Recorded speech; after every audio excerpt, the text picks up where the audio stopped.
Popcorn के एक और नए वीडियो पर आप सभी लोगों का फिर से एक बार स्वागत है। आज हम एक्सप्लेन करने जा रहे हैं 2022 की एक ऐसी मूवी के बारे में जहां एक के बाद एक मर्डर हो रहा है और पुलिस को इसके बारे में कुछ भी एविडेंस नहीं मिल रहा। और तभी जेल के अंदर बैठा एक आदमी क्लेम करता है कि ये सभी मर्डर उसने किया है। इनफैक्ट जेल की दीवार पर विक्टिम्स की पिक्चर भी मिलती है पुलिस को। लेकिन यहाँ पर चौंकाने वाली बात यह है कि जेल से बिना निकले वो कैसे किसी का मर्डर कर सकता है। क्या यहाँ पर कोई बाहर से उसका मदद कर रहा है या फिर यहाँ कोई स्पिरिचुअल एनर्जी है? इसी चीज की जवाब को तलाशने के लिए हम इस वीडियो में मूवी को एक्सप्लेन करेंगे। So without wasting your time let's start begin.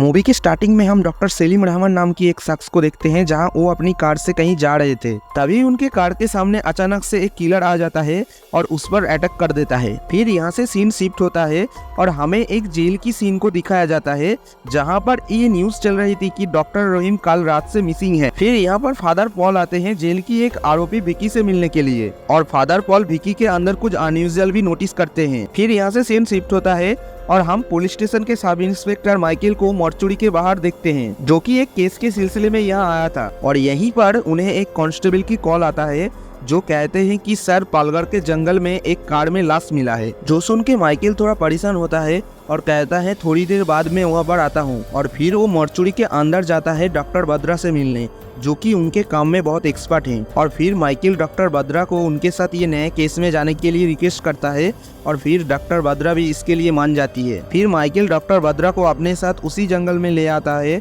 जहाँ पर वो क्राइम हुई थी। और फिर यहाँ हम लोग एक पूरी तरह से जला हुआ कार को देखते हैं जिसके साथ कार के ड्राइविंग सीट पर बैठा हुआ एक जला हुआ शरीर, जिसे थोड़ा बहुत चेक करने के बाद डॉक्टर बद्रा बताती है कि दरअसल ये एक आदमी की लाश है और जिसे दूसरी जगह पर मार के यहाँ पर लाके जलाया गया है और इसके बहुत सारे हड्डियां भी टूटा हुआ है। मतलब इसे मारने से पहले बहुत बुरी तरीके से टॉर्चर किया गया है। फिर पुलिस को उधर आसपास ही एक पेट्रोल का कैन मिलता है जिससे कि वो कार को जलाया गया था। और फिर पुलिस जले हुए इस शरीर को ऑटोप्सी के लिए भेज देता है और साथ ही साथ उस पेट्रोल के कैन को भी फिंगरप्रिंट के लिए भेज दिया जाता है। फिर यहाँ से सीन शिफ्ट होता है मॉर्चुरी पर जहां हम लोग विशाल नाम के एक सीनियर इंस्पेक्टर को देख पाते हैं जिसे बद्रा इस केस के बारे में पूरी बात बताती है और ये भी बताती है कि बॉडी के दाहिने हाथ की 5 उंगलियां काट दिया गया है जो कि बहुत अनयूजुअल है और बॉडी बहुत बुरी तरीके से जल जाने से उसकी डीएनए टेस्ट भी पॉसिबल नहीं है। पर ये लोग किसी सुपर इम्पोजिशन नाम की साइंटिफिक प्रोसेस से पता लगवाती है कि ये बॉडी किसी और की नहीं बल्कि डॉक्टर सेलिम रहमान की है जो कुछ दिन पहले गायब हुई थी। और इसी समय न्यूज में दिखाया जाता है कि जेल की एक आरोपी विकी ने ये कबूल कर लिया है कि वही डॉक्टर सेलिम रहमान की मर्डर किया है। इसके बाद विशाल सीधा जाके जेल के अंदर विकी से मिलता है और उसे पूछता है जेल के अंदर रहते हुए भी तुम डॉक्टर रहीम की मर्डर कैसे कर सकते हो? तो विकी कहता है वो पता लगाना आपका काम है, आप पता लगाओ। ये सुन के विशाल को बहुत गुस्सा आता है और इधर जेल के अंदर ये भी पता लगता है कि विकी से मिलने एक चार्ज के फादर जेल में कभी कभी आते हैं, उसके अलावा विकी से मिलने कोई नहीं आता। दूसरी तरफ डॉक्टर सेलिम के फादर कमिश्नर से जाके मिलता है ताकि पुलिस जल्द से जल्द मर्डरर को पकड़े। और इधर हम देखते हैं विशाल भी वहाँ था और उसे कमिश्नर बोलता है कि इस केस को जल्द से जल्द सॉल्व करने के लिए तुम डॉक्टर बद्रा का हेल्प ले सकते हो क्योंकि वो इस तरह के केस में एक्सपर्ट है। फिर इधर हम दूसरी तरफ डॉक्टर बद्रा और उसकी बेटी दिया को देखते हैं जहां वो बीच साइड में अपना टाइम स्पेंड कर रही थी। तभी वहां पर विशाल आता है और वो बद्रा से इस डॉक्टर रहीम वाला केस की इन्वेस्टिगेशन में हेल्प करने के लिए कहता है और फिर बद्रा भी इसके लिए मान जाती है। और इधर हमें ये भी पता चलता है कि असल में डॉक्टर बद्रा डॉक्टर के साथ साथ क्रिमिनोलॉजिस्ट भी है और इसीलिए उसे भी इस तरह के केस में पुलिस की हेल्प करने में अच्छा लगता है। अब अगले दिन इस केस की इन्वेस्टिगेशन भी शुरू हो जाता है जहां विशाल विकी से फिर से पूछताछ करता है क्योंकि वो जानता था कि विकी खुद ये मर्डर नहीं किया है क्योंकि वो तो जेल के अंदर ही था। फिर इधर जब विकी को एंजल नाम की लड़की की फोटो दिखाया जाता है तो विकी बहुत इमोशनल हो जाता है जिसे देखकर डॉक्टर बद्रा विशाल को इस एंजल नाम की लड़की के बारे में पता लगवाने के लिए कहता है। फिर अगले दिन ये लोग विकी को एक चार्ज पर ले आते हैं और दरअसल ये वही चार्ज था जहाँ के फादर विकी से कभी कभी जेल में मिलने जाते थे जिसका नाम था फादर पॉल। फिर यहाँ पर विकी एंजल के कब्र के सामने जाके रोने लगता है और हम लोग जान पाते हैं कि दरअसल कुछ साल पहले एंजल की डेथ हो चुकी है। और फिर विशाल और डॉक्टर बद्रा जब फादर से विकी के बारे में पूछते हैं तो फादर बताते हैं कि अगर तुम लोगों को विकी के बारे में जानना है तो तुम लोगों को पहले एंजल के बारे में जानना होगा और ये बोल के फादर विकी और एंजल की कहानी सुनाने लगता है और हम लोगों को फ्लैशबैक के जरिए दिखाया जाता है कि दरअसल फादर पॉल को कुछ साल पहले अपने चर्च के बाहर एक न्यू बॉर्न बेबी मिली थी, जिसे किसी ने चर्च के बाहर छोड़ के चला गया था और तभी से फादर उस बच्ची को पाल पोस के बड़ा किया था और उसी बच्ची का नाम था एंजल। और फिर जब वो लड़की एक दिन फादर से पूछती है कि मेरे फादर कौन है, तो फादर बताता है कि जीसस क्रिस्ट ही तुम्हारे फादर है। फिर अगले सीन में हम लोग देखते हैं कि एंजल बड़ा हो जाता है और वो एक दिन जीसस क्रिस्ट के सामने प्रे करती है कि मेरे लाइफ में प्यार करने वाला कोई नहीं है, तो मुझे प्यार करने वाला कोई जल्द से जल्द भेज दीजिए। तो उसी वक्त वहाँ पर काम करने वाला एक लड़का विकी वहाँ आता है और वो एंजल से कहते हैं कि तुम्हारी विश जरूर पूरी होगी। और फिर कुछ ही दिनों में इन दोनों के बीच प्यार हो जाता है और फादर पॉल भी इस बात से बहुत खुश थे और फिर इन दोनों की इच्छा से इन दोनों की शादी करवा दी गई। फिर कुछ ही दिनों के बाद विकी और एंजल चेन्नई शिफ्ट हो गए थे क्योंकि विकी का यहाँ पर ज्यादा कमाई नहीं हो रहा था और वही लास्ट टाइम था जब फादर इन दोनों को एक साथ मिले थे। और फिर कुछ ही दिनों के बाद एंजल की मौत की खबर आई। यहाँ से अब कहानी प्रेजेंट में आती है जहाँ हम लोग विकी को प्रे करते हुए देखते हैं और वो जीसस से कहते हैं कि जो भी मेरे एंजल को मुझसे दूर कर दिया उन सभी को मैं जान से मार दूंगा। अब ये लोग जब वहाँ से निकल रहे थे तब विशाल और डॉक्टर भद्रा नोटिस करते हैं कि विकी ने एंजल के कब्र के ऊपर काइन का नाम लिख दिया था। दरअसल बाइबल में एबेल और काइन एडम और ईव के पहले दो शख्स थे और जायदाद के लालच में काइन ने एबेल का मर्डर कर दिया था और दुनिया का पहला मर्डरर बन गया था। तभी से ये कहा जाता है कि दुनिया में जितने भी मर्डर होते हैं वो सभी काइन के जरिए ही होता है। खैर, यहाँ पर विकी ने एंजल के कब्र के ऊपर काइन का नाम क्यों लिखा था इसके बारे में डॉक्टर भद्रा और विशाल को कुछ समझ में नहीं आ रहा था। एक चर्च से लौटते वक्त कुछ गुंडे ने उनके ऊपर अटैक कर देता है और उन लोगों की टारगेट विकी था, पर वो सभी किसी तरह वहाँ से बच जाते हैं। फिर ये लोग जेसी हॉस्पिटल में जाते हैं एंजल की ऑटोप्सी रिपोर्ट निकलने के लिए, क्योंकि फादर पॉल ने बताया था कि एंजल की जब मौत हुई थी तो वो 9 महीने की प्रेग्नेंट थी और एक्सीडेंट में उसके सर पर चोट लगने की वजह से उसे जेसी हॉस्पिटल में एडमिट किया गया था। पर यहाँ पर डॉक्टर भद्रा जब जेसी हॉस्पिटल में एंजल की ऑटोप्सी रिपोर्ट देखता है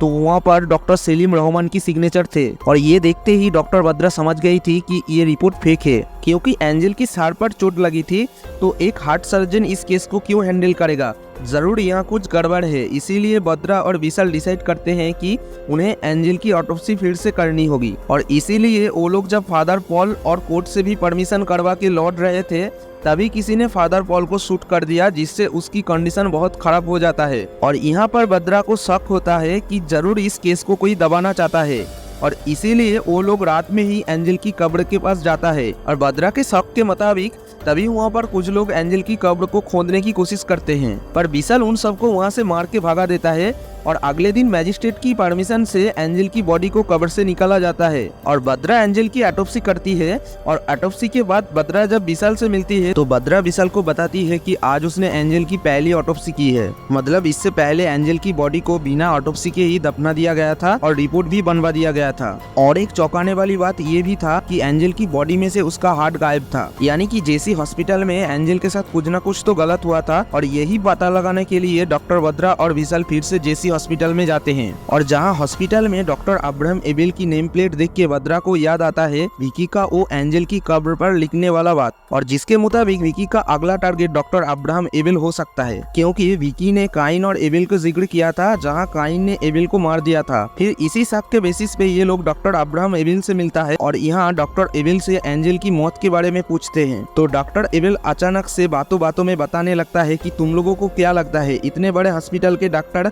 ऑर्गन ट्रेडिंग करता है? पर यहाँ पर विशाल या भद्रा किसी ने भी अभी तक एंजल की हार्ट गायब हुई है या ऑर्गन ट्रेडिंग की कोई बात नहीं करी थी, और इसका सीधा सीधा मतलब था कि डॉक्टर एबेल भी एंजल की मौत में शामिल था और वो कुछ तो ऐसा जानता था जो पुलिस को बताना नहीं चाहता था। फिर जब भद्रा और विशाल डॉक्टर एबेल से बात करके लौट रही थी तभी भद्रा को याद आता है कि वो अपना फोन ऊपर भूल गई है और इसके बाद अचानक से विशाल को ऊपर से गोली चलने की आवाज आती है। अब जैसे ही वो लोग ऊपर जाते हैं तो देखते हैं डॉक्टर एबेल को किसी ने गोली मार दिया है और इसी वक्त भद्रा एक आदमी को यहाँ से भागते हुए देखते हैं और पुलिस की टीम उसका पीछा करते हैं, पर वो लोग उसे पकड़ नहीं पाते। और यहीं पर एज ए व्यूअर्स हमें भागते हुए किलर का चेहरा दिखाया जाता है, जो कि और कोई नहीं बल्कि भद्रा के साथ काम करने वाला उसका असिस्टेंट कली था। फिर अगले दिन कमिश्नर विशाल को ये केस जल्दी खत्म करने के लिए बोलता है नहीं तो ये केस सीबीआई को दे दिया जाएगा। फिर विशाल विकी से फिर से पूछताछ करता है, जहाँ विकी कुछ तो खास नहीं बताता पर किसी मनी नाम का आदमी की जिक्र करता है। फिर विशाल अपने टीम के साथ मिलकर इस मनी नाम की आदमी को उठा लेता है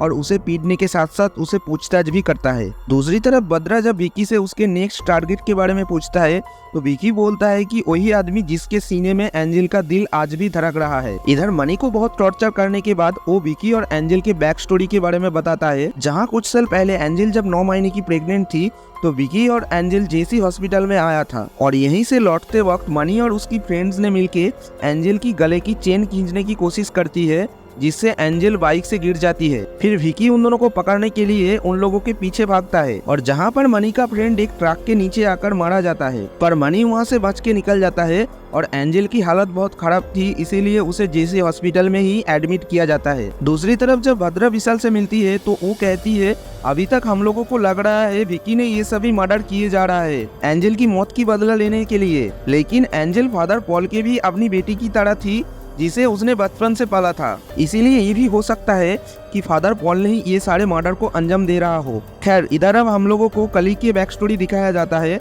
जहां हम लोग कली और उसकी बेटी प्रिया को देख पाते हैं। जहां प्रिया जेसी हॉस्पिटल में काम करती थी और एक दिन वो हॉस्पिटल से रोते रोते घर लौटती है और उसके फादर यानी कली को बताता है कि आज हॉस्पिटल में एक सैड इंसिडेंट हुई है और वो बताती है हॉस्पिटल में आज एक प्रेग्नेंट लेडी आई थी जो कि दरअसल एंजल थी और डॉक्टर सेलिम ने ऑपरेशन के बहाने से एंजल का हार्ट निकल लिया था और उसकी बच्ची को निकल के प्रिया को दे दिया था उसे फेंकने के लिए, क्योंकि उस बच्ची की कोई मूवमेंट्स नहीं थी। और फिर प्रिया जब उस बच्ची को लेकर जा रही थी तभी वो बच्ची कुछ मूवमेंट्स करती है, मतलब वो बच्ची अभी तक जिंदा थी और प्रिया ये देख के उसे फेंकने की वजह वो अपने साथ घर ले आती है, क्योंकि अगर डॉक्टर सलीम रहमान को पता चलता तो वो उस बच्ची का भी ऑर्गन निकल के उसे मार देता। फिर अगले दिन कली और प्रिया ने मिलकर उस बच्ची को लेकर फादर पॉल के पास जाते हैं, जहां पूरी कहानी सुनने के बाद फादर पॉल बताता है हमें एंजल को जस्टिस दिलाना ही होगा। फिर जब कहानी प्रेजेंट में आती है तो भद्रा विशाल को बताती है न्यूज में अनाउंसमेंट करने के लिए कि जिस दिन एंजल की मौत हुई थी उस पर्टिकुलर डेट में किस किस पर्सन का हार्ट सर्जरी हुआ था वो सामने से पुलिस को आके मिले, क्योंकि उनमें से ही कोई किलर का अगला टारगेट होगा जिसके सीने में एंजल का हार्ट होगा। अब यहाँ से जब सीन शिफ्ट होता है तो हम देखते हैं कि विशाल को कमिश्नर ने बुलाया था, जहां उसे इस केस से बाहर कर दिया जाता है और केस को सीबीआई को दे दिया जाता है। इसके बाद वहां मौजूद डॉक्टर सलीम रहमान के फादर अली रहमान विशाल को बताता है कि दरअसल एंजल की मौत के पीछे उसका ही हाथ था, क्योंकि उसने ही एंजल की हार्ट 2 करोड़ रुपीस में खरीदा था। फिर ये सुन के विशाल को बहुत गुस्सा आता है, पर उसको तो ये केस से बाहर कर दिया गया था और इसीलिए वो अब कुछ नहीं कर पाता। अब यहाँ से जब सीन शिफ्ट होता है रात में तो हम देख पाते हैं कि अली जब अपने कार से कहीं जा रहा था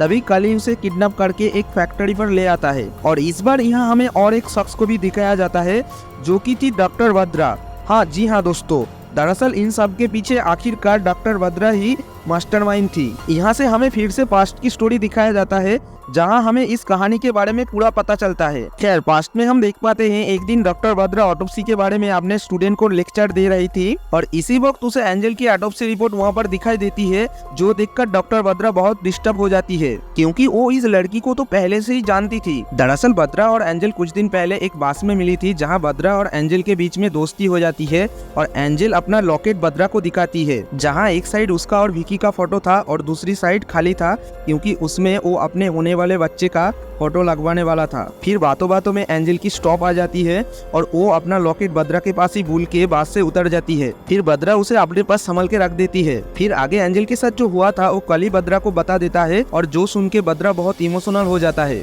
और एंजल की जो बच्ची बच गई थी वो उसे अपने पास रख लेती है और उसे पाल पोस के बड़ा करती है। और इसके साथ ही कली, डॉक्टर भद्रा और फादर पॉल ने मिलकर एंजल की मौत के पीछे जिन जिन लोगों का हाथ था उसे सजा देने की भी फैसला करते हैं और इसीलिए डॉक्टर भद्रा को एंजल की मेडिकल फाइल चाहिए था, जो सिर्फ हॉस्पिटल से प्रिया ही ला सकती थी। और प्रिया जब डॉक्टर सलीम रहमान की कंप्यूटर से वो डाटा कॉपी कर रही थी तभी सलीम उसे देख लेता है और इसीलिए डॉक्टर सलीम रहमान, अली और डॉक्टर एबेल ने मिलकर प्रिया के ऊपर एसिड फेंक के मारती है, जिससे प्रिया की हालत बहुत बुरी हो जाती है। और फिर डॉक्टर भद्रा जब प्रिया से मिलने हॉस्पिटल पर आती है तो वो डॉक्टर भद्रा को उन सारे लोगों का नाम बता देता है जो कि इस एंजल मर्डर केस में शामिल था और वो तीनों थे doctor Salim Rahman, doctor Abraham Abel और डॉक्टर सलीम रहमान के पिता अली रहमान। और प्रिया की यहीं पर मौत हो जाती है। और इसके बाद डॉक्टर बद्रा प्रिया की इस हालत की जिम्मेदार खुद को मानने लगती है और फिर डॉक्टर बद्रा और कली ने मिलकर प्लान करता है ये इन सभी को अपने तरीके से सजा देगी और प्लान के मुताबिक सभी को मार भी देता है। पहले तो ये लोग डॉक्टर सलीम रहमान को बहुत टॉर्चर करती है